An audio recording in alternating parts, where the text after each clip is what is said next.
नमस्कार, आदाब, सत श्री अकाल। Welcome to maths with Vishal YouTube channel. दोस्तों, हम लोग RS अग्रवाल बुक से टाइम एंड डिस्टेंस, समय और दूरी चैप्टर को सॉल्व कर रहे हैं। इस पर हम लोगों ने प्रीवियस वीडियो तक इसके 26 सवालों को सॉल्व कर लिया था और आज के इस वीडियो में हम लोग इसके आगे के सवालों को सॉल्व करेंगे। अगर आप इस चैनल पर फर्स्ट टाइम आए हो तो सबसे पहले जाकर मेरे प्रीवियस के वीडियोस को देखो और चैनल को अगर अब तक आपने सब्सक्राइब नहीं किया है तो कर दीजिए, ताकि डेली आप लोगों को इसी तरह की वीडियोस अपलोड हो सके, मतलब मिल सके। तो चलिए आज का लेसन स्टार्ट करते हैं। क्वेश्चन नंबर 26 तक हम लोगों ने सॉल्व कर लिया था, तो आगे की तरफ देखते हैं। क्वेश्चन नंबर 27 देखिए, 27 नंबर सवाल है हमारा कि एक मालगाड़ी दिल्ली से मुंबई के लिए 40 किलोमीटर प्रति घंटे की औसत चाल से रवाना होती है। उसके 2 घंटे बाद एक एक्सप्रेस गाड़ी दिल्ली से मुंबई के लिए 60 किलोमीटर प्रति घंटे की औसत चाल से पहले रवाना हुई, मालगाड़ी के समानांतर पथ पर रवाना होती है। तो दिल्ली से किस दूरी पर एक्सप्रेस गाड़ी मालगाड़ी से जा मिलेगी? ठीक है, आइए समझते हैं क्वेश्चन नंबर 27।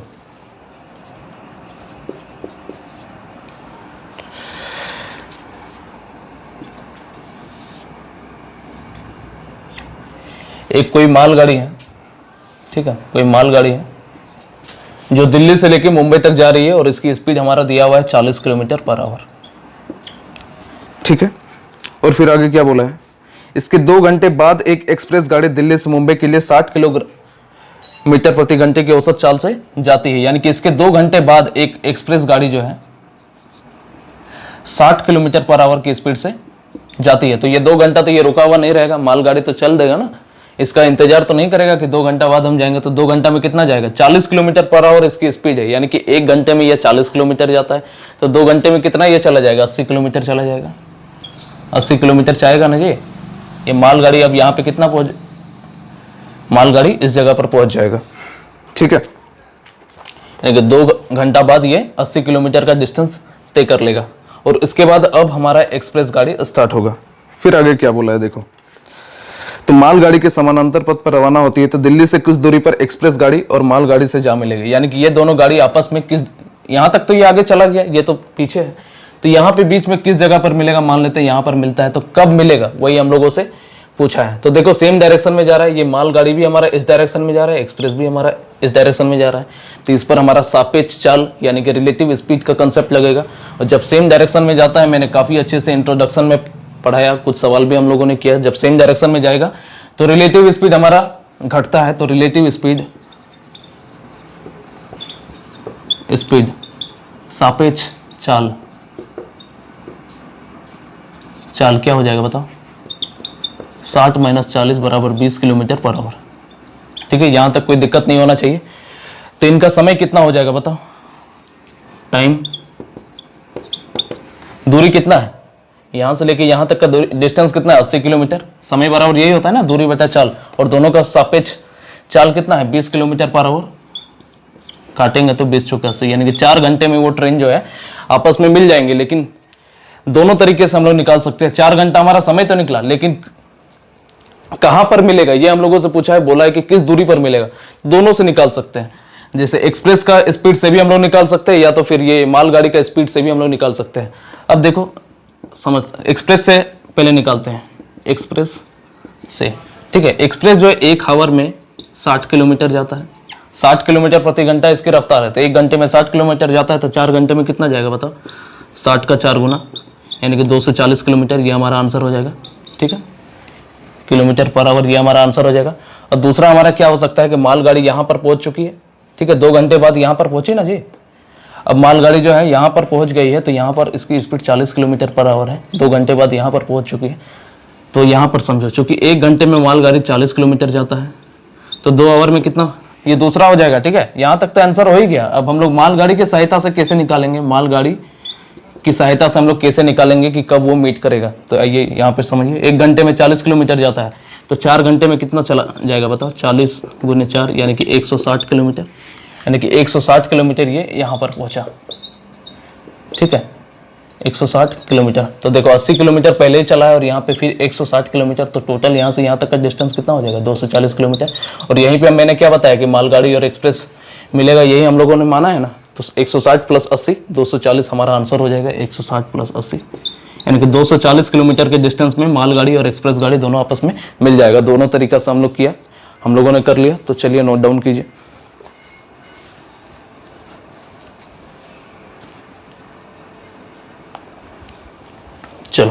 अगला क्वेश्चन देखते हैं।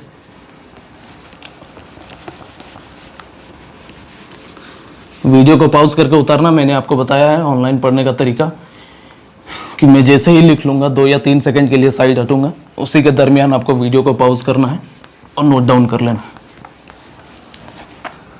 चलो अगला क्वेश्चन देखते हैं, क्वेश्चन नंबर 28। 28 नंबर सवाल है, एक कार शहर Y से शहर Z की दूरी 60 किलोमीटर प्रति घंटे की गति से तथा शहर Z से शहर Y की दूरी से 65 किलोमीटर प्रति घंटे की गति से तय करता है, तो कार की औसत गति क्या है? ये तो बच्चों वाला सवाल है। क्वेश्चन नंबर 28 देखो, Y से लेके Z जाता है ये 60 किलोमीटर पर आवर की स्पीड से, और Z से लेकर Y तक वापस आता है 65 किलोमीटर पर आवर की स्पीड से। तो इसका एवरेज स्पीड पूछा है, ठीक है। एवरेज स्पीड बराबर वाट, तो मैंने आपको बताया है 2xy divided by x plus y. इस फॉर्मूला में पुट करेंगे, ठीक है। अब बताओगे कि फॉर्मूला का हम तो यूज़ करते नहीं कभी, लेकिन फॉर्मूला का यहाँ यूज़ क्यों किया? क्योंकि इसका बेसिक मैंने बहुत अच्छा से बताया है, कई बार बताया, 3-4 बार पहले ही बता चुका हूँ। तो बेसिक से खुद से करने की कोशिश करना और हमेशा ये फॉर्मूला याद रखने की कोशिश करना, क्योंकि इस टाइप का क्वेश्चन अक्सर आ जाता है एग्जाम में, ठीक है। अक्सर इस कंसेप्ट का यूज होता है, इसलिए इस फॉर्मूला को याद ही रख लेना। छोटा सा फॉर्मूला है 2xy 2 into x into y divided by x plus y. तो पुट कर दो 2 इंटू 60 गुने 65, और 60 और 65 कितना हो गया? 125। काट दो, 5 का पढ़ा में 5 दूने 10, 5 पचे 25, 5 एकम 5, 1 बचा 5 दूने 10, 5 का पढ़ा में काटेंगे तो 5 पचे 25, ये 5 एकम 5 और 5 3 15, तो 13 दूने 26 और 26 गुने 12 कितना हो जाएगा? 26 गुने 12 डिवाइडेड बाई 5। 12 छके 72 का 2, 7, 12 दूने 24, 24 और 7 कितना हो गया? 31 डिवाइडेड बाई 5, 5 छके 30, 5 दूने 10 और 5 चौके 20 किलोमीटर पर आवर। ये हमारा आंसर हो गया, ठीक है। बेसिक से खुद से बनाने की कोशिश करना, काफ़ी बेसिक मैंने पहले बताया है, ठीक है। तो हमेशा इस क्वेश्चन को इसी टाइप में सॉल्व करना, क्योंकि ये इजी होता है, आसान होता है, और बेसिक तो मैंने बताया ही है, ठीक है, वो खुद से हो जाएगा। चलिए अगला क्वेश्चन देखते हैं। वीडियो को पॉज करके नोट डाउन कर लीजिएगा, थोड़ा सा पीछे करके। चलो क्वेश्चन नंबर 29, 29 नंबर सवाल है, एक व्यक्ति एक खड़ी हुई बस को 18 सेकंड में पार करता है, यही बस 4 सेकंड में एक खंबा पार करती है, तो बस तथा उस व्यक्ति की गति का अनुपात क्या होगा? ठीक है, आइए समझते हैं। क्वेश्चन नंबर 29, एक व्यक्ति है जो एक खड़ी बस को, ठीक है, ये एक व्यक्ति है जो इस खड़ी बस को जो है 18 सेकंड में पास कर लेता है। तो ये व्यक्ति किसको पार करेगा? इस बस की जो लंबाई होगी इसी को पार करेगा। तो बस की लंबाई हम लोग मान लिए x मीटर मान लिए, ठीक है। ज़्यादा समझाने के लिए मैं आपको बता रहा हूँ। देखिए, ये मान लो कि बस है, ये एक पर्सन है, तो ये पर्सन जो है इस बस के डिस्टेंस को इसको पार करना है, तो ये किसका डिस्टेंस पार करेगा? देखो, यानी कि ये बस का जो दूरी है उसी को क्रॉस करेगा, ठीक है। प्रैक्टिकल हम लोग समझ गए, अब आगे समझो। यानी कि ये जो है जब इस बस को क्रॉस करेगा तो ये बस का जो डिस्टेंस रहेगा, बस की जो लंबाई रहेगी उसी को पार करेगा। तो व्यक्ति की चाल बराबर क्या होता है? दूरी बटा समय। तो दूरी क्या हो जाएगा? बस की लंबाई x और समय कितना है? 18 सेकंड, यानी कि x बटा 18 मीटर पर सेकंड। और दूसरा कंडीशन में आगे क्या बोला है क्वेश्चन में, यही बस 4 सेकंड में एक खंबे को पार कर लेती है। तो ये फिर एक बस है और यहाँ पर एक खंबा है, ठीक है, इसको जो है 4 सेकंड में पार कर लेती है। बस की लंबाई हम लोग क्या माने? x मीटर माने, ठीक है। फिर से हम लोग देखते हैं कि ये जो बस है ये एक मान लेते हैं कि खंबा है, इसको क्रॉस करता है। तो खंबा को क्रॉस करेगा ये बस, तो क्या करेगा? अपना ही लंबाई को क्रॉस करेगा। तो वही चीज़ यहाँ पर है कि बस जो है खंबा को क्रॉस करेगा तो अपने ही लंबाई को क्रॉस करेगा। तो बस की चाल बराबर क्या हो गया? दूरी बटा समय, x/4 मीटर पर सेकंड। और फाइनली हम लोगों से पूछा है कि बस तथा उस व्यक्ति की गति का अनुपात क्या होगा, कि बस की गति और उस व्यक्ति की गति का अनुपात क्या होगा। तो बस की गति क्या है? x/4, व्यक्ति की गति क्या है? x/18, x से x कट गया, ये क्रॉस इनटू होगा तो 18:4 काटेंगे तो 9:2। ये हमारा आंसर हो जाए, ठीक है। एक आसान सा सवाल था, नोट डाउन कीजिए, वीडियो को पॉज कीजिए, नोट डाउन कीजिए। चलो अगला क्वेश्चन समझते हैं।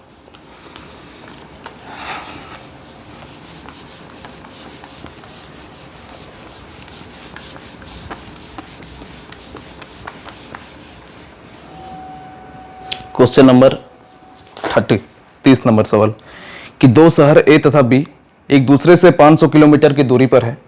एक रेलगाड़ी प्रातः 8 बजे ए से बी की ओर 70 किलोमीटर प्रति घंटे की गति से चलती है और 10 बजे एक अन्य गाड़ी बी से ए की ओर 110 किलोमीटर प्रति घंटे की गति से चलती है, तो दोनों गाड़ियां कब आपस में मिलेगी। ठीक है, आसान सा सवाल, पहले भी हम लोगों ने किया। क्वेश्चन नंबर 26 सेम उसी के कंसेप्ट पर बेस है। देखो क्या बोला है कि दो शहर ए तथा बी एक दूसरे से 500 किलोमीटर की दूरी पर स्थित है। तो जो क्वेश्चन में बोलेगा वही हम लोग करेंगे। देखो ए और बी दो शहर है, एक दूसरे से 500 किलोमीटर की डिस्टेंस पर स्थित है। और फिर आगे क्या बोला है, ध्यान दीजिए कि एक रेलगाड़ी प्रातः 8 बजे ए से बी की ओर 70 किलोमीटर प्रति घंटे की गति से चलती है। यहाँ से एक रेलगाड़ी है जो प्रातः 8 बजे ये चल देता है 70 किलोमीटर पर आवर की स्पीड से। ठीक है, उसके बाद फिर आगे क्या बोला है, 10 बजे एक अन्य गाड़ी बी से ए की ओर, एक अन्य गाड़ी बी से जो है ए की ओर, यानी कि इस डायरेक्शन में आता है 110 किलोमीटर पर आवर की स्पीड से, लेकिन 10 बजे आता है। ठीक है, 10 बजे आता है, तो ये 8 से लेकर 10 बजे तक कुछ ना कुछ तो डिस्टेंस तय करेगा ना जी। तो 70 किलोमीटर प्रति घंटा इस रेलगाड़ी की चाल है, तो 1 घंटा में 70 किलोमीटर जाएगा। इसका मतलब यही है, तो 2 घंटा 10 बजे तक ये 2 घंटा चलेगी ना ये ट्रेन, यानी कि 10 बजे यहाँ पर पहुँचेगी। 10 बजे ये कितना डिस्टेंस तय कर लेगा, 140 किलोमीटर पर 140 किलोमीटर का डिस्टेंस तय कर लेगा। ठीक है, यहाँ पे दिक्कत नहीं होना चाहिए। इस ट्रेन की चाल है 70 किलोमीटर प्रति घंटा, यानी कि 1 घंटे में 70 किलोमीटर जाती है। तो 10 बजे तक, क्योंकि ये दूसरी वाली ट्रेन कब स्टार्ट होती है, 10 बजे स्टार्ट होती है, तो ये 8 बजे स्टार्ट होगी, तो 2 घंटा, यानी कि मैं 10 बजे के बराबर क्यों कर रहा हूँ कि जब भी रिलेटिव स्पीड, ये हमारा निरपेक्ष चाल या सापेक्ष चाल कि पर आधारित जब भी सवाल रहेगा, तो हम लोग क्या करेंगे कि जो दोनों का समय हम लोगों को बराबर करना पड़ता है। ठीक है, आंसर निकालने के लिए, क्योंकि हम लोगों को रिलेटिव स्पीड निकालना पड़ता है। ठीक है, यानी कि 10 बजे तक क्या होगा कि ये 140 किलोमीटर चला जाएगा। तो टोटल ए से बी तक का, शहर ए से लेकर बी तक का डिस्टेंस 500 किलोमीटर है, 140 किलोमीटर। तो ये 8 से लेकर 10 बजे तक ये गया 140 किलोमीटर। तो यहाँ की डिस्टेंस कितनी हो जाएगी बताओ, 500 माइनस 140 बराबर 360 किलोमीटर। 360 किलोमीटर होगा, और कहीं ना कहीं, और ये जो ट्रेन है यहाँ पर पहुँच गया 70 किलोमीटर पर आवर वाली स्पीड 10 बजे यहाँ पर पहुँचेगी ना। अब ट्रेन जो दोनों आपस में मिलेगा, तो कब मिलेगा, यहीं पे कहीं पे बीच पे मिलेगा, तो मान लेते हैं यहाँ पर मिलेगा। ठीक है, तो हमारा दोनों का बीच का डिस्टेंस आ गया, दोनों का हमारा चाल दिया हुआ है, तो रिलेटिव स्पीड निकल जाएगा। क्योंकि देखो ये इस डायरेक्शन में आ रहा है और ये उधर से हमारा एक दूसरा ट्रेन आ रहा है, तो हमारा इसमें क्या लगेगा, निरपेक्ष चाल। ठीक है, तो रिलेटिव स्पीड क्या हो जाएगा बताओ,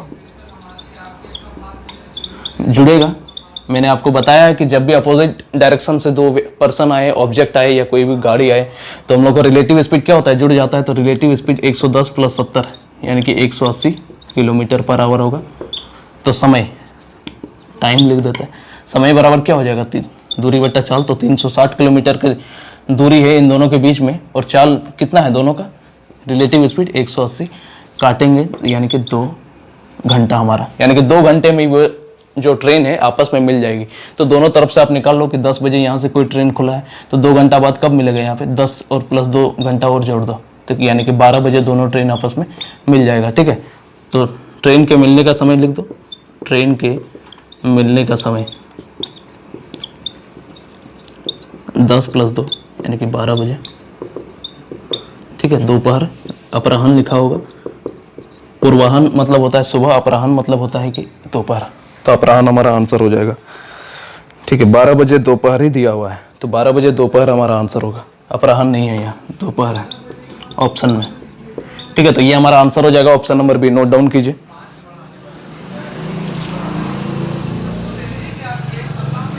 चलिए नोट डाउन करना, वीडियो को पॉज करके अगला सवाल देखते हैं।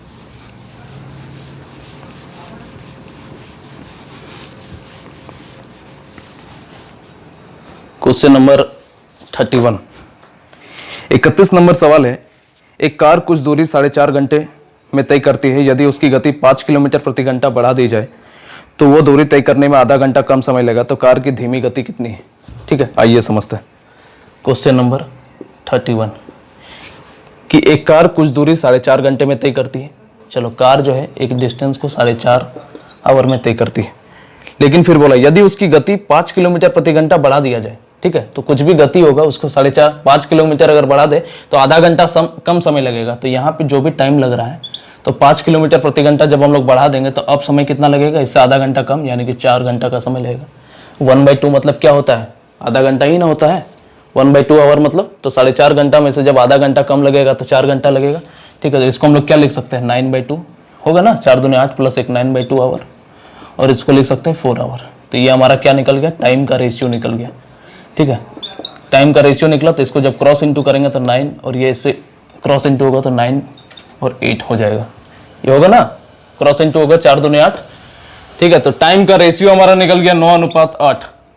हम लोगों को पता है कि चाल बराबर दूरी बटा समय, यानी कि चाल जो है समय का व्युत्क्रमानुपाती होता है। तो समय का उल्टा क्या हो जाएगा, चाल हो जाएगा। तो स्पीड क्या हो जाएगी बताओ, 8:9 हो जाएगा, ठीक है। और फिर हम लोगों को क्वेश्चन में बोल दिया है कि अगर वो चाल 5 किलोमीटर प्रति घंटा बढ़ा दिया जाए तो यहाँ पे देखो कितना बढ़ रहा है, 8 से लेकर 9 बढ़ रहा है, यानी कि 1 यूनिट बढ़ रहा है।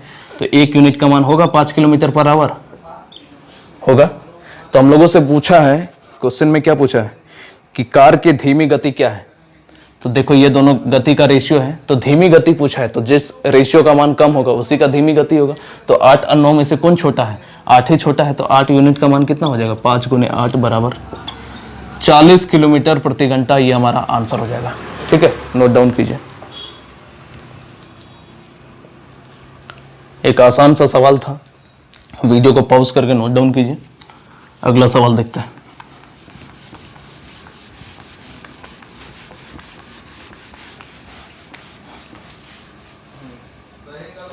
क्वेश्चन नंबर 32, 32 नंबर सवाल है। एक किसान 61 किलोमीटर की दूरी 9 घंटे में तय करता है।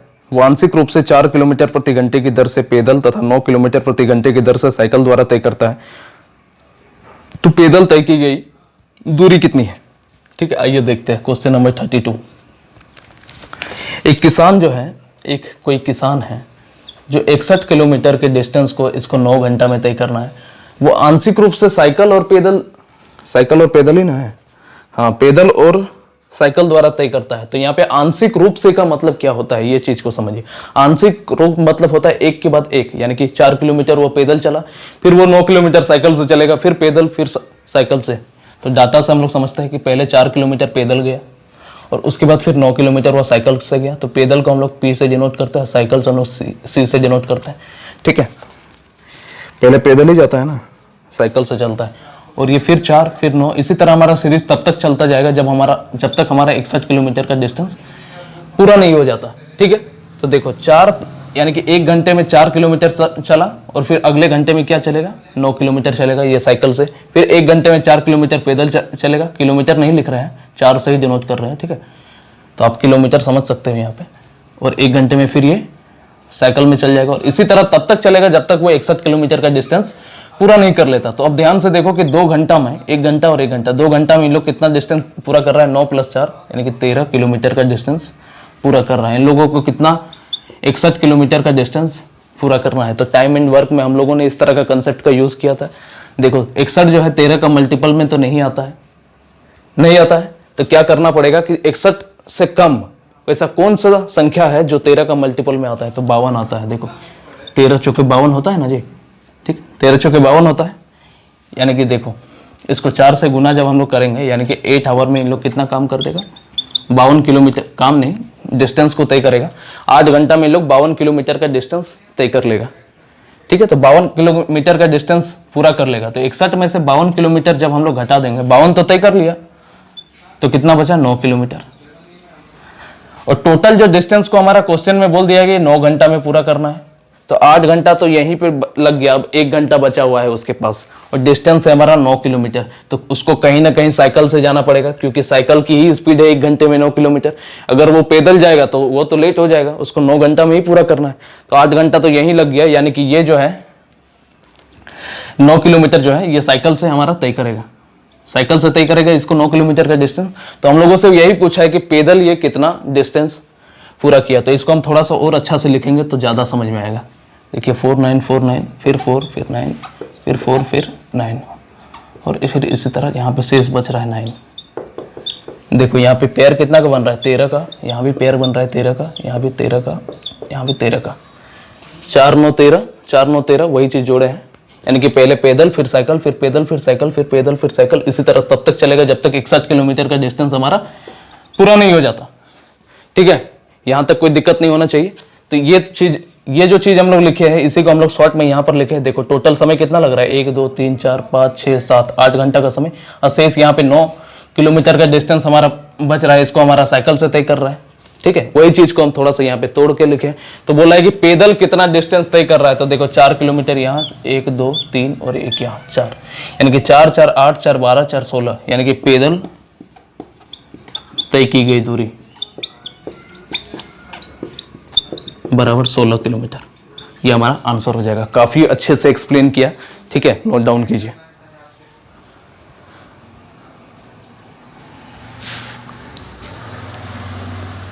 चलो वीडियो को पॉज करके उतारना। अगर किसी भी तरह का डाउट हो, कहीं पे कोई भी कंफ्यूजन हो तो कमेंट बॉक्स में लिखना, अगले दिन फिर से एक्सप्लेन कर दूंगा। ठीक है, लेकिन आई थिंक नहीं होना चाहिए क्योंकि मैं काफ़ी डीप एक्सप्लेन करता हूँ और खासकर मैं बिगनर को ध्यान में रखकर ही समझाता हूँ। ठीक है, तो चलिए अगला क्वेश्चन देखते हैं। 32 नंबर सवाल हो गया। 33 नंबर सवाल कि 54 किलोमीटर प्रति घंटा के वेग को मीटर पर सेकंड में बदलने पर प्राप्त होगा। देखो ये तो एकदम आसान सा सवाल, ये तो खुद से ही कर लिया होगा कि 54 किलोमीटर पर आवर है, इसको मीटर पर सेकंड में चेंज करना है तो कैसे करेंगे। ठीक है, तो किलोमीटर से मीटर में जाना है, बड़ा से छोटा करना है तो छोटा करना है, तो छोटा वाला ऊपर में रहेगा। अब 5/18 से भाग देंगे, काट दो, 18 3 54। ठीक है, तो 15 मीटर पर सेकंड। ठीक है, ये हमारा आंसर हो जाएगा ऑप्शन नंबर सी। चलो ये तो कुछ बच्चा वाला सवाल था ये।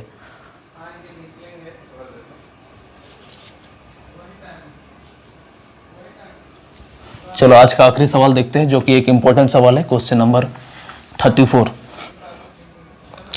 34 नंबर सवाल, यदि किसी सवारी गाड़ी के चाल अपने सामान्य चाल से 10 किलोमीटर प्रति घंटा बढ़ा दी जाए तो वो 360 किलोमीटर की दूरी तय करने में 3 घंटा कम समय लेगी, तो गाड़ी की सामान्य गति क्या है। ठीक है, तो इस तरह के सवाल अगर आप लोगों ने पहले सॉल्व किया होगा तो एक फॉर्मूला आप लोगों ने रटा होगा कि दूरी बराबर चालों का गुणनफल डिवाइडेड बाय चालों का अंतर इनटू समय का अंतर।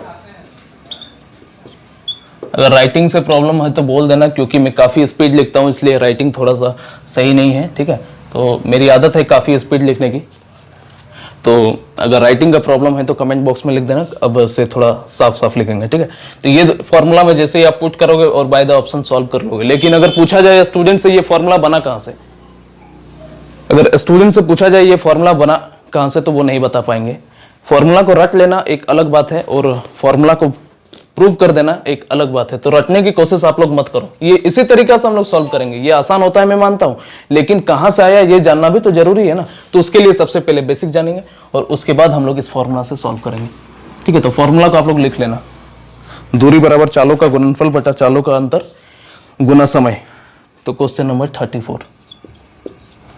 ठीक है,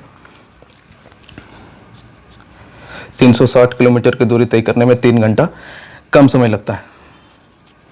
तो सबसे पहले सवारी गाड़ी की चाल हम लोगों को माननी पड़ेगी। माना सवारी गाड़ी की चाल बराबर x किलोमीटर पर आवर, और फिर बोला है यदि किसी सवारी गाड़ी की चाल अपने सामान्य चाल से 10 किलोमीटर प्रति घंटा बढ़ा दिया जाए तो नई गति कितना हो जाएगा बताओ। 10 किलोमीटर इसमें बढ़ा दिए, तो जो क्वेश्चन में बोला है वही चीज कर रहे देखो। तो और फिर आगे बोला है तो 360 किलोमीटर की दूरी तय करने में उसे 3 घंटा कम समय लगता है। यानी कि 360 किलोमीटर की दूरी हमारा क्वेश्चन में दिया हुआ है 360 किलोमीटर, और इसको तय करने में इसको 3 घंटा कम समय लगता है। यानी कि वहाँ समय का अंतर है वो, यानी कहा गया है इनडायरेक्ट तरीके से बोला गया है। मान लो कि उसको 10 बजे कहीं पहुँचना था तो वो 3 घंटा पहले ही पहुँच जाता है, यानी कि 7 बजे ही पहुँच जाता है। तो दोनों में कितना का अंतर है, 3 घंटा का अंतर है। तो वही चीज़ यहाँ पर ही बोला गया है। तो देखो समय बराबर हमारा फॉर्मूला होता है दूरी बटा चाल, होता है ना जी। समय बराबर दूरी बटा चाल होता है, तो समय का अंतर कितना है 3 आवर, और यहाँ पर भी हमारा समय का अंतर निकाल लेंगे। दूरी कितना है 360 किलोमीटर, और divided by x plus 10 minus 360/x। ठीक है, देखो ये समय का अंतर है और ये हमारा समय का अंतर तो क्वेश्चन में ही दिया हुआ है। अब एक क्वेश्चन समय बराबर दूरी बटा चाल, देखो 360 ये चाल है हमारा, क्वेश्चन में हम लोगों ने माना है। ठीक है, अब यहाँ पे एक सवाल बनता है कि x प्लस 10 को हम लोग पहले क्यों लिए, x प्लस 10 को हम लोग यहाँ पे क्यों लिए पहले, यहाँ पर एक सवाल बनता है। तो देखो इसका चाल अधिक है, चाल अधिक है ना, नहीं पहले x होगा, चलो कोई बात नहीं, x प्लस 10। देखो जिसका चाल हमारा कम होता है उसको समय अधिक लगता है। देखो x प्लस 10 और x में से चाल किसका अधिक है बताओ, चाल इसका अधिक है ना, और इसका चाल कम है, तो चाल इसका कम है यानी कि इसको समय अधिक लगेगा। तो अधिक समय में से जब हम लोग कम समय को घटाना पड़ेगा ना, तभी ना हमारा, नहीं तो आंसर हमारा ऋणात्मक हो जाएगा। ठीक है, तो टाइम कभी ऋणात्मक होता है क्या, नहीं होता है। तो प्रैक्टिकल लाइफ में देखो वो कहानी वाली बातें मत आप लोग समझा करो। ठीक है, तो टाइम ऋणात्मक नहीं होता है। कभी सुना है कि -12 बजे वो काम करेंगे, ऐसा कोई बोलता है, नहीं ना बोलता है, तो वही होता है। तो अब इसको सॉल्व करते हैं, चलिए क्रॉस इंटू होगा तो 360 into x plus 10 minus 360 into x, और ये इससे क्रॉस इंटू हो जाएगा 3 into x plus 10, 3 into x plus 10। तो देखो यहाँ पे 360 जब हम लोग कॉमन लेंगे तो x प्लस 10 माइनस यहाँ पे क्या बचेगा, x बराबर 3 इंटू, इससे गुना होगा तो x स्क्वायर प्लस 10x। ठीक है, तो देखो x से x कट जाएगा, तो ये कितना हो जाएगा 3600 बराबर 3 into x square plus 10x। अब यहाँ पे देखो 3 जो है इसके डिवाइड के टर्म में चला जाएगा, तो हम लोग यहाँ पर लिखते हैं, देखो इसके डिवाइड के टर्म में चला जाएगा तो एक्स स्क्वायर प्लस 10x बराबर क्या हो जाएगा, इसके डिवाइड के टर्म में जाएगा तो 3 एकम 3, 3 दूना 6, यानी 12 बार में कटा यानी कि 1200। ठीक है, तो यहाँ पे देखो ये चीज क्या है कि चालों का गुणनफल है, और जब हम लोग फॉर्मूला में यूज करेंगे यही चीज आएगा। ठीक है, तो यहाँ पे देख लो, अब इसको हम सॉल्व करते हैं। अब इसको कैसे सॉल्व करेंगे, ये हमारा यहाँ तक बना। अब ये क्वाड्रेटिक इक्वेशन बना। क्वाड्रेटिक इक्वेशन को अगर हम लोग सॉल्व करेंगे तो ज़्यादा टाइम लगेगा, लेकिन हम लोगों को इसको सॉल्व करने की जरूरत है ही नहीं क्वाड्रेटिक इक्वेशन में, क्योंकि देखो इसको अब हम लोग बाय द ऑप्शन बनाएंगे, क्योंकि ऑप्शन में हमारा क्या क्या दिया हुआ है कि गाड़ी की सामान्य गति क्या है, तो ऑप्शन में भी हमारा गाड़ी की सामान्य गति ही दिया हुआ होगा ना। तो अगर x का मान हमारा क्या मान है कि गाड़ी के सामान्य गति माने है x का मान, तो अगर x के जगह उस वैल्यू को अगर हम लोग एग्जैक्ट पुट कर दिए, अगर वो 1200 के बराबर हमारा हो जाएगा तो वही हमारा एग्जैक्ट आंसर होगा। तो चलिए एक एक करके ऑप्शन को चेक करते हैं। सबसे पहला ऑप्शन क्या है, देखिए 25 किलोमीटर प्रति घंटा है, तो 25 का स्क्वायर करो 625 प्लस 10 गुने 25, ये 1200 के बराबर आ रहा है क्या, 625 प्लस 250 नहीं आ रहा है। ठीक है, तो ये ऑप्शन हमारा गलत हो जाएगा। तो दूसरा ऑप्शन चेक करते हैं, हमारा है 30 किलोमीटर प्रति आवर, 30 किलोमीटर प्रति घंटा को चेक करो तो 30 का स्क्वायर कितना हो जाएगा 900 प्लस 10 गुने 30, तो 900 प्लस 300, ये देखो 1200 के बराबर आ गया। तो ये हमारा ऑप्शन नंबर बी क्या हो जाएगा, 30 किलोमीटर पर आवर, ये हमारा आंसर हो जाएगा। क्वाड्रेटिक इक्वेशन अगर बनाएंगे और सॉल्व करेंगे तो ज़्यादा टाइम लगेगा, तो हम लोगों को कम समय में ज़्यादा सवाल बनाना पड़ता है, तो इसलिए बाय द ऑप्शन बनाएंगे और ये हमारा ऑप्शन नंबर बी सही हो जाएगा। ठीक है, तो ये तो बहुत लॉन्ग मेथड हो गया और इस तरह से हम लोगों को करना भी नहीं है, लेकिन मेरा काम है सिखाना, मैथ सिखाना, हर एक चीज का क्या क्यों कैसे कहां से आया हर चीज बताना, तो इसके लिए मैंने आपको ये बताया। अब देखिए कितनी आसानी से इसी सवाल को हम लोग सॉल्व करेंगे। पहले इसको नोट डाउन कीजिए, चलो नोट डाउन कर लिया होगा। इस क्वेश्चन को देखो अब कितना आसानी से हम लोग सॉल्व कर रहे हैं, लेकिन इसका बेसिक बताना जरूरी है। मैं हर एक सवाल का बताता हूं, इसलिए बताना पड़ा। फॉर्मूला अब याद कर लो जो मैंने शुरू में बताया कि दूरी बराबर चालों का गुणनफल बटा चालों का अंतर इंटू समय का अंतर, और बस इस पर पुट कर दो कि चाल हम लोगों ने क्या माना था, x किलोमीटर पर आवर। ठीक है, और फिर चाल बढ़कर हमारा कितना हो गया, x plus 10 kilometre per hour. समय का अंतर कितना दिया हुआ है हमारा क्वेश्चन में, 3 आवर दिया हुआ है क्वेश्चन में। और फिर चालों का अंतर कितना है, x और x प्लस 10 के बीच चालों का अंतर sp1 माइनस sp2 लिख देते हैं। अंतर बराबर कितना है, x और x प्लस 10 के बीच 10 किलोमीटर पर आवर, है ना।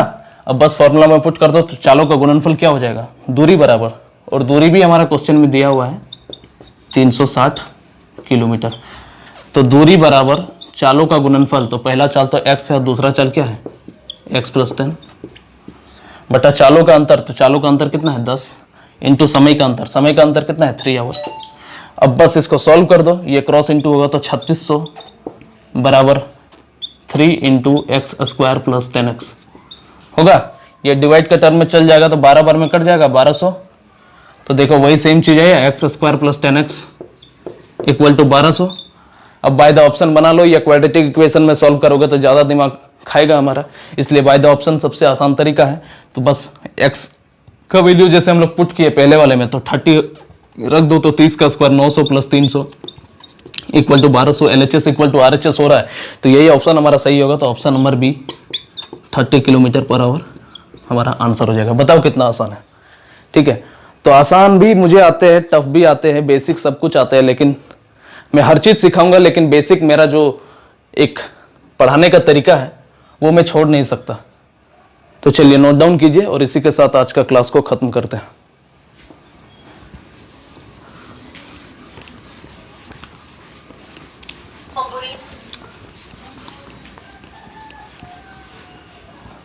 तो वीडियो पसंद आया है तो आप लोग लाइक, फ्रेंड के साथ शेयर कर सकते हो। आज के लिए इतना ही, थैंक यू। बाकी के सवालों को हम लोग कल सॉल्व करेंगे। और लास्ट में मैं जैसा कि हर दिन बोलता हूँ, वीडियो को लाइक या डिसलाइक दोनों में से एक चीज़ जरूर करना। Thank you.